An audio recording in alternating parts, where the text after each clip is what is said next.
Hey, so today is week 4 of my no processed food challenge. Honestly, I can't really even believe I made it to 4 weeks because a lot of times it's just hard for me to stay on track that long or even believe that I would be able to stay on track that long. So I'm really proud of myself right now because 4 weeks is like a big accomplishment. That's a long time to stick to something. And I'm just feeling really good about how I'm doing right now and my progress and just the fact that I'm sticking to something and making it work for right now.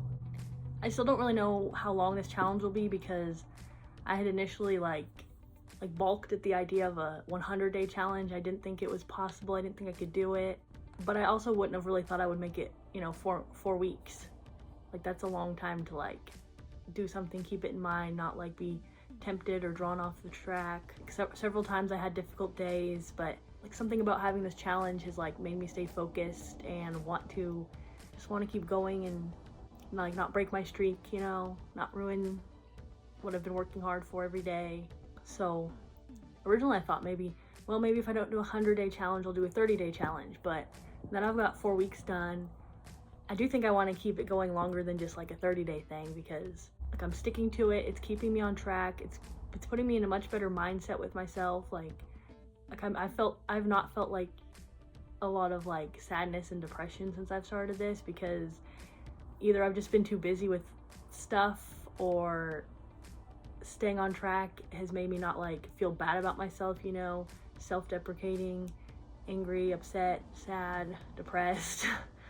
All those things I've had much less of, which is super positive in itself, but I'm also seeing progress physically and really just happy to finally be seeing progress after feeling I was stuck for so long and everything I tried wasn't working. And even if I lost a couple pounds this week, I would put it back on the next week, and so for this week I did lose another couple pounds. I am now 242, which I'm really excited about because I have not been in the low 40s in a really long time. I had been stuck in the 50s forever as I was my start weight was 265, and so then I was I would get myself the best case I would get myself to around 250 and then be struggling to just get under that number, to get to 249, 248. And if I had an off-track day or just anything, I would be back above the 250 mark. And so for a really long time, it's my goal to, get to the 245 number, so I would be officially 20 pounds down, and then get lower so that once I'm in the low 240s, the risk of having one bad day isn't going to make me go back to 250. So being at 242 is just really exciting because now I'm in the low 240s and I'm getting close to I could get out of the 240 soon. If I just keep up this progress and everything that's working for me right now, I could be in the 230 soon, which is super exciting, and I've just wanted this for so long. So even though this challenge has been hard at times and I felt I've missed out on certain things because other people were having this or that, I'm also just really excited to keep this challenge going, and I'm actually motivated internally to keep it going instead of just oh, I wrote my numbers on a chart and the chart says I need to keep doing this. I feel I want to keep doing it and I want to keep pushing and moving forward because once something starts working for you, you want to keep that progress going. Even though the next 2 weeks are gonna be really hard for me because we have this huge event coming up in my family. Every year it's gonna be crazy, chaotic, busy. We have so much to do, and then there'll be of course there'll be tons of food around tempting me, making it difficult, which I think I can resist because I'm gonna be so busy that it's not I'm gonna have time to eat a lot and stuff. I'm always running around crazy. So this event I think I'll be okay, but my sister's birthday is a few days after, and that's where I think it's gonna be a lot harder because on birthdays we always get that person's favorite breakfast and have breakfast together, do their presents.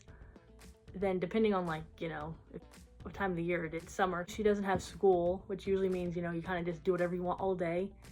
If we have a chance to go somewhere, you can we'll go there, or whatever you want to have as to eat. Usually go out for their favorite dinner, then have dessert and everything. So I'm not sure how that's gonna go because part of me wants to stick to my plan, not ruin my streak, because at that point, I'm gonna be probably getting close to 6 weeks on this plan if I stick to it. But the other part of me is oh, it's a birthday and it's fun and it's their stuff, and like she wants me to make, like I make her scones every year, and I'm like, oh my gosh, if I make scones, how am I gonna resist not eating any? Plus she of course is gonna want like to go out to eat and then like cake, ice cream, the whole thing. I could probably resist if it wasn't for like that she wants to make me to bake her stuff. That's where it's really hard for me. And like over these past 4 weeks, I miss baking. Like I love to bake and make stuff, and like that's something I do look forward to when I get off this plan, and hopefully trying to like bake and not eat so much of it myself, you know. Try to like next time when I do bake it, really like take it somewhere and share it with other people more, so that like I'm not eating, you know, most of a batch of muffins or something myself. But just eating this way, you know, has like, it's because it's like it's significantly decreased the amount of the type of food I'm eating because of no processed food. So, you know, I'm just not eating snacky things, you know, snacky, crackery, cakey, desserty, all those types of things that are easy go-to things. So it's like shrunk the window of things I can eat. And I'm hoping that like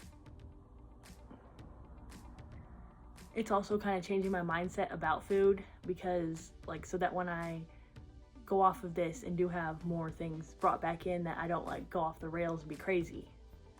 Like I've been trying to listen to myself more if I'm full, and not and be like kind of like, okay, that's probably it for the day, you know, versus I used to be like, oh, it's like right before, like it's nighttime before bedtime, I would be like, oh, I really want some chocolate, and probably just, you know, go grab a handful of chocolate chips or something sweet out of the kitchen and be like, oh, it's not that much, it's not that bad, just a little thing.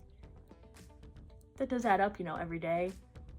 But now I've been trying to like some nights if I feel like if I didn't have like as big a dinner and I'm still like wanting something, I will like make one of those creamies with like my Ninja creamy maker, you know, as like a dessert. It's really like handy to just whip it up real quick, and you've got like a little ice cream base that like I've made from just putting like either milk or bananas or other fruit, you know, into the creamy, and then it mixes up and I've got easy ice cream that's healthy. So I do have that, like I've had that like a lot on nights, you know, something sweet to help me, you know, have that sweet thing but also stay on track and it be good. But on some days where I did have like a larger dinner and I know that I'm not hungry, like I can still feel like it's later at night and I can feel that I'm still full, I'll think like, oh, that sounds good, I'd like to have a dessert, but actually I'm still full, so I think I'll pass tonight and maybe tomorrow I'll have one.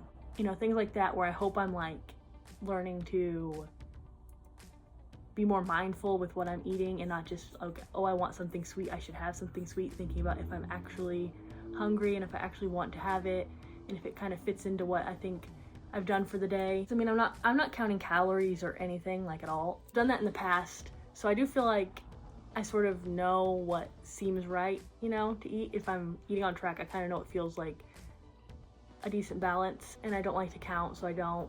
And I'm trying to like just do better about like being mindful of how much I eat and when I eat. And I feel like that would serve me really well if I could do that when I bring other things back in.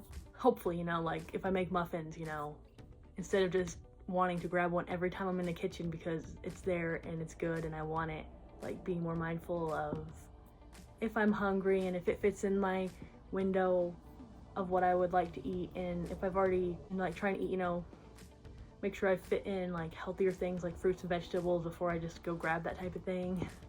And yeah, it's just like a lot of the things I'm thinking about as I'm wondering when I'm going to land the plane on this challenge, because I don't know necessarily how long I'm going to keep going. I want to keep going longer and as long as I can, but I also want to be preparing myself mentally for when I am letting myself have more things, to make sure I'm doing it in a good way that's healthy and better for me mentally, and not just like going back to old patterns and like stuffing my face because it's the first time I've had something in a long time.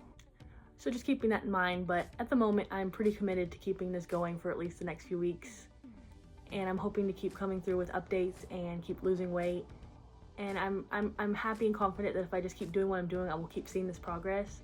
So I'm ready to continue and keep it going, and I'm just excited to come back with a really good update next week and hopefully a great number and still feeling good and just ready to keep this going.